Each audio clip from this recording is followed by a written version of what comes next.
All right, welcome back to Citizen State, coming to you from the Ampersand Guild Hall here in Macon, Georgia. I'm Adam Fleeman. And I'm Fred Swan.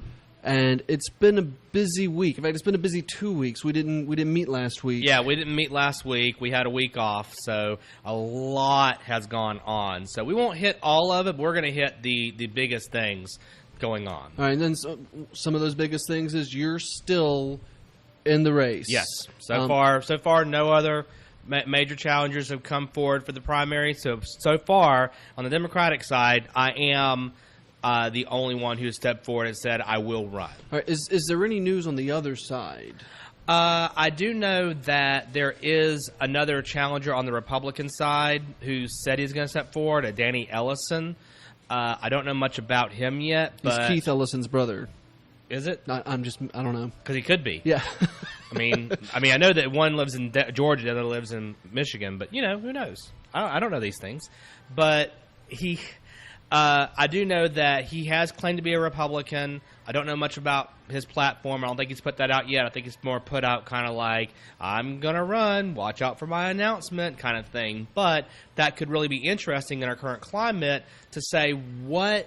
Is that going to be a primary then? That is going to be a primary against the current Congressman, Austin Scott. So that will be interesting. Even if I weren't in the race, that will be interesting in this current climate because primary challengers have not really fared well in the Republican primary. But maybe now there's a chance. Maybe now we'll see if Trump has created any kind of division within the Republican Party. If one is going to be really pro-Trump, one's going to be really anti-Trump. If there's really going to be a fight, or if it's just going to be another person who just tilts against the windmill, and we don't want to hear from him. And again. It's good news for you anyway, because these two guys can tear each other up.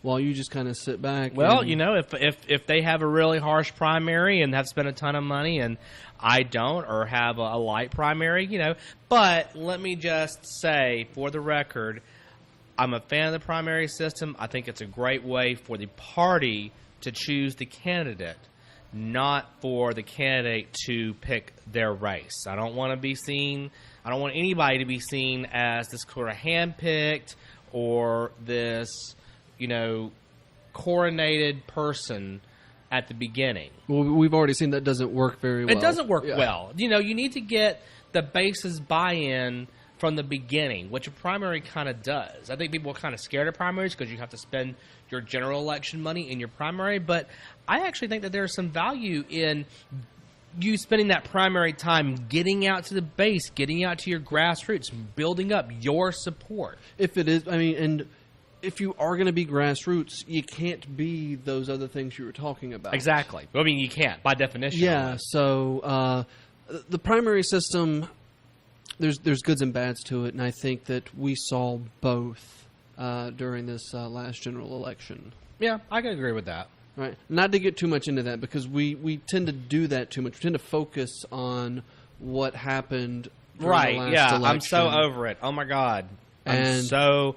Because every candidate, they're trying to make, every time there's a candidate who comes out, they're trying to make, that's the Hillary candidate, that's the Bernie candidate. I'm already seeing that now. We've got, in the Georgia race for governor, 2 politicians have now come out stating they're either doing exploring a race for governor or they've announced a race for governor. Stacey Abrams and Stacey Evans. Stacey Abrams, they're both currently in the Georgia General Assembly, and Stacey Abrams is the minority leader. Stacey Evans is a representative. And which Stacey is a Bernie bro? See, that's the point. Right now, they're already saying Stacey Abrams is the establishment candidate. So that means by default, Stacey Evans is the Bernie candidate, And I'm like, neither of those things are true. They're both their own individual women. And I really hate that immediately we're casting these people in these ways. Everybody's really ready to divide us up again along these 2016 lines. And we're just getting ready to have another Republican governor if we do that. Well, we're an obsessive-compulsive country, and we like to put things in boxes. Yeah, we do. We really do. So we kind of look at things very black and white in the very beginning and then add nuance later. I think Trump's a victim of that. I think he got a very black and white thing, and now just explosion of all these sorts of colors. And I don't know what he means when he talks anymore. Well, I don't think anybody knows what Trump means. I'm not entirely certain Trump always knows what he means. But it's not by accident. That's what really confuses me. It seems like it's by accident, but it's not. No. All of this stuff is pre-planned. It's premeditated, and everything he says, he thinks about it. Some things, but for example, his big tagline was "Drain the swamp." He made that up on the fly. During a campaign thing, he just said it. Beta test. He beta tested these things. He just said it. He had this is what he says. I had no grand scheme or plan associated with that. I just said it, and it got this huge reaction. And so I went back and I said, okay, now we've got to create some policy around this thing I said. So it's all about what does the crowd love first, then let me create some policy behind it, or some policy. Agenda. Yeah. Right, and the agenda was let's get out all of the crony Washington bureaucrats out of Washington. Still waiting. And let's bring in some fresh people who are going to innovate and who are going to drive all of this efficiency in government and create all this small government. Meanwhile, what he did was he brought in all of the old neocons and all of the old people who Wall Street cronies, and totally went against. But still, people gets the support. People still stick with that. Drain the swamp. It was not brilliant in that he didn't come up with it beforehand. It's a kind of brilliance of recognizing something that's this unspoken thing that people don't even know they want till they hear it, and he recognized it when he saw it. So Trump is like Nostradamus.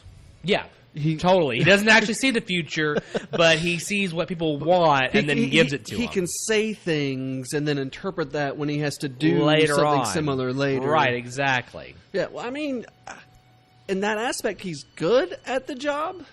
He's good at campaigning. He's good at campaigning. Good at marketing. Good at marketing. He's a brilliant marketer, and I actually have said this for years. I mean, the man's a brilliant marketer. He can't run business for crap. I mean, you look at all of his businesses that have thrived. Some have thrived, but many have bankrupted. Well, and when you own so many businesses, it's almost like some are going to bankrupt, sure. And you just got to sweep those away. But regardless, he comes out smelling like roses, regardless of the conclusion, because he's a brilliant marketer, because he's a brilliant marketing himself as the great businessman. And I would like to go on record as saying that we're mostly progressive. I'm still a mutt, but I think this is the most positive conversation about Trump that has actually ever happened.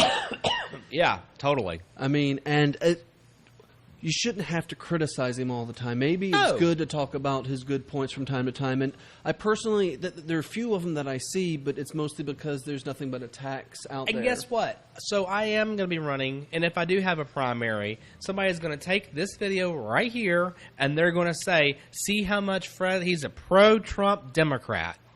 Because I didn't bash him the whole time. That's pretty crazy. Because he's a broken clock that's right a couple of times. I mean, but that's how it's going to be. So, I mean, attacking somebody all the time doesn't work either. Look at, and going back to the Hillary Clinton, specifically the Hillary Clinton campaign and where she spent her money on negative ads versus policy, that doesn't work. It works in a primary because it works with your base because your base wants red meat. It doesn't work in a general because at that point the independents are going to say, okay, I'm really not just buying your party line. I need to know what you're going to do. And many independents did not know what Hillary Clinton was for. All they knew was she was against. She wasn't Trump. Right.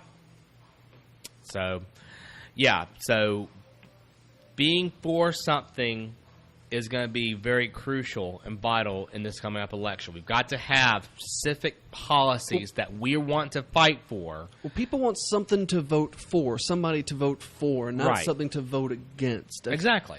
And that's been a growing theme, and you can go back and ask your parents and your grandparents, and all the time you hear the lesser of two evils over and over again. And I think that's changed, specifically with the millennials, but I think the Gen Xers are on board with that also, and they're sick and tired of having what was the South Park episode, voting between a giant douche or a turd sandwich. Right. You know, give us something that we want. Right. For once. Otherwise, we're out. We're just gonna bail out of the system completely. And I think that individual Democrats are going to have to take the rein on that, because I don't think that the larger Democratic structure is ready to give them that. Well, yet. if they don't, my prediction is the Republicans will take this populist vein that is throbbing right now, and they're going to ride that through on the midterm elections and again in the general. This episode of Citizen State comes to you from Ampersand Guild Hall in downtown Macon. It's a place where artists can come together and experience their art, perform their arts in multiple ways. It's located at 503 5th Street.